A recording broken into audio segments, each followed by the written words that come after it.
السلام علیکم ورحمۃ اللہ وبرکاتہ۔ بسم اللہ الرحمن الرحیم۔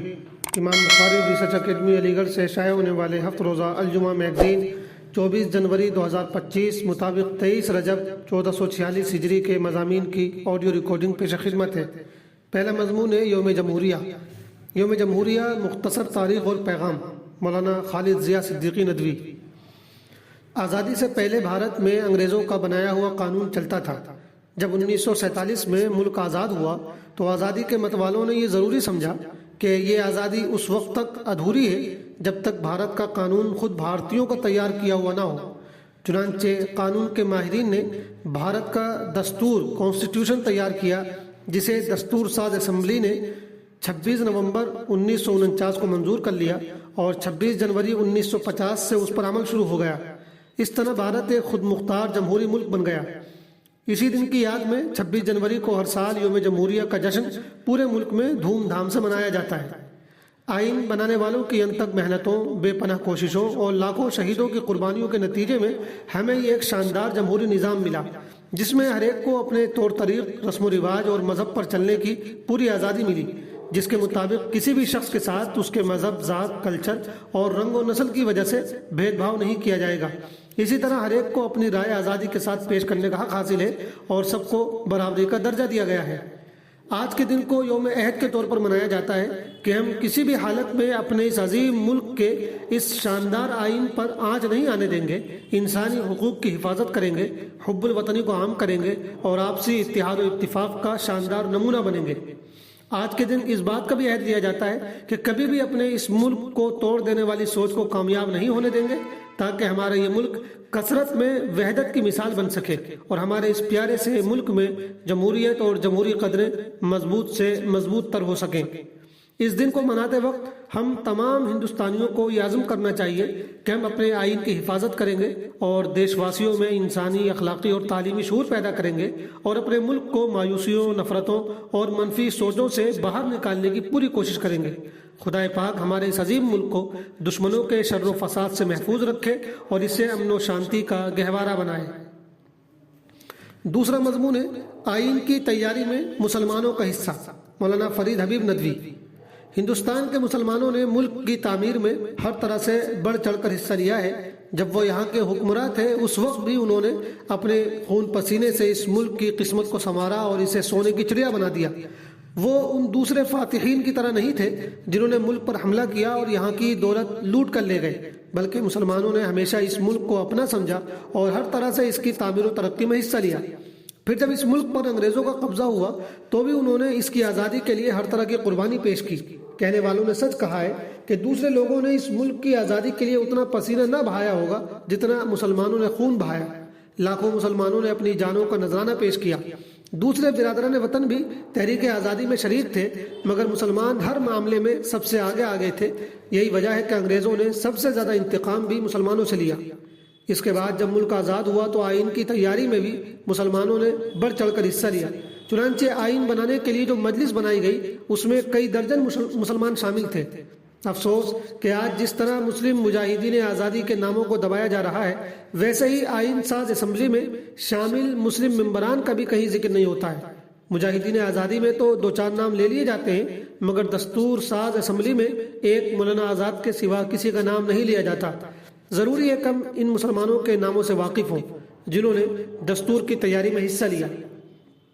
جناب رمیز احمد تقی صاحب نے بڑی محنت سے اس موضوع پر تحقیق کی اور انہوں نے 35 مسلم ممبران کے نام شمار کروائے ہیں جو مندرجہ ذیل ہیں۔ اصل تعداد اس سے زیادہ ہی ہوگی۔ ہندوستان کے پہلے وزیر تعلیم مولانا ابوالکلام آزاد، عبدالقادر محمد شیخ، ابوالقاسم خان جو اے کے نام سے خان کے نام سے مشہور تھے، عبدالحمید، عبدالحلیم غزنوی، سید عبدالرؤوف، چودھری عابد حسین، شیخ محمد عبداللہ، سید امجد علی، آصف علی جو پہلی بار ہندوستان کی طرف سے امریکہ کے سفیر مقرر ہوئے اور کئی سال تک اڑیسہ کے گورنر بھی رہے، بشیر حسین زیدی، عام لوگوں میں وہ بی ایچ زیدی کے نام سے معروف تھے، بی پوکر صاحب بہادر جو وکیل اور سیاستداں تھے، بیگم عزیز رسول، سیاستداں اور قانون ساز اسمبلی میں واحد مسلم خاتون، اسی طرح حیدر حسین، مولانا حسرت موہانی جو معروف شاعر اور مجاہد آزادی تھے، حسین امام، جسیم الدین احمد، کے ٹی ایم احمد ابراہیم، قاضی سید کریم الدین ایم اے LLB، KA محمد، لطیف الرحمان، محمد اسماعیل جو راجیہ سبھا اور لوک سبھا دونوں کے رکن رہے، محبوب علی بیگ بہادر صاحب جو ہندوستانی قانون ساز اسمبلی کے ممتاز رکن تھے، جنہوں نے اقلیتوں کے مسائل کی نمائندگی میں اہم کردار ادا کیا۔ خاص طور پر آزادی مذہب کے حوالے سے آپ نے کئی ترمیمات اور اضافے کیے۔ اسی طرح محمد اسماعیل خان، مولانا محمد حفظ الرحمان سہاروی، محمد طاہر، شیخ محمد عبداللہ جو جموں کشمیر سے آئین ساز اسمبلی کے ممتاز رکن تھے۔ اسی طرح مرزا محمد افضل بیگ، مولانا محمد سعید مسعودی، نذیر الدین احمد، رفیع احمد قدوائی، معروف مجاہد آزادی اور کانگریس کے لیڈر اور آزاد ہندوستان کے پہلے وزیر مواصلات، نیز راغب احسن، سید جعفر امام، سر سید محمد سعد اللہ جو آسام کے پہلے وزیر اعلیٰ تھے، اور تجمل حسین۔ تیسرا مضمون ہے درس حدیث، نجات کا راستہ، ابو طلحہ بنارسی ندوی، مظاہری۔ حضرت عقبہ بن عامر رضی اللہ تعالیٰ عنہ فرماتے ہیں کہ میں نے عرض کیا یا رسول اللہ صلی اللہ علیہ وسلم، نجات کی کیا صورت ہے؟ رسول اللہ صلی اللہ علیہ وسلم نے ارشاد فرمایا، اپنی زبان کو قابو میں رکھو، اپنے گھر کی وسعت میں مقید رہو اور اپنی خطاؤں پر روتے رہو۔ اسلام میں جہاں باہمی محبت، بھائی چارگی اور ایک دوسرے کی عزت و احترام کا جذبہ دلوں میں پیدا کرنے کی تعلیم دی گئی ہے، وہیں مسلمانوں کو ایسی تمام باتوں سے رکنے کا بھی حکم دیا گیا ہے جن کی وجہ سے معاشرے کا امن و سکون برباد ہو جاتا ہو، محبت و پیار کے رشتے ٹوٹ جاتے ہوں۔ ان تمام باتوں کے نقصانات کو کتاب و سنت میں بڑی وضاحت کے ساتھ بیان کر دیا گیا ہے۔ ایسی چیزوں میں سب سے زیادہ تباہی زبان سے پھیلائی جاتی ہے۔ زبان بے شک اللہ تعالیٰ کی بہت بڑی نعمت ہے، مگر افسوس کہ ہم اس بے مثال نعمت کی قدر نہیں کرتے اور اسے صحیح جگہ استعمال کرنے کی بجائے غلط سلط استعمال کرتے ہیں۔ آج ہماری زبان ایک دوسرے کے لیے قینچی بنی ہوئی ہے۔ ہم دوسروں کو سب سے زیادہ دکھ اور تکلیف اسی زبان سے پہنچاتے ہیں۔ یہی وجہ ہے کہ رسول اللہ صلی اللہ علیہ وسلم نے زبان کی حفاظت پر سب سے زیادہ زور دیا ہے۔ ایک دوسرے حدیث کا مفہوم ہے کہ لوگ سب سے زیادہ زبان کی وجہ سے جہنم میں جائیں گے۔ اس لیے نجات کا راستہ یہ ہے کہ زبان کو بالکل ٹھیک استعمال کیا جائے۔ زبان پر کنٹرول کرنے کے لیے بڑی کوشش اور محنت کی ضرورت ہے۔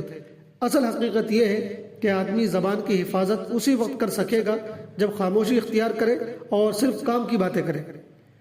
دوسری بات، آپ صلی اللہ علیہ وسلم نے یہ ارشاد فرمائی کہ نجات کا راستہ یہ ہے کہ بلا ضرورت اپنے گھر سے باہر نہ نکلو، بغیر کسی مقصد کے ادھر ادھر گھومنا اچھی بات نہیں۔ تیسری بات آپ نے فرمائی کہ اپنے گناہوں پر روتے رہو، گناہ ہو جانے کے بعد لاپرواہ نہ ہو جاؤ، بلکہ اپنے گناہوں کو یاد کر کے اللہ سے معافی مانگتے رہو اور آنسو بہاتے رہو۔ آخری مضمون ہے مسائل، سجدے کی حالت میں نیند آنا۔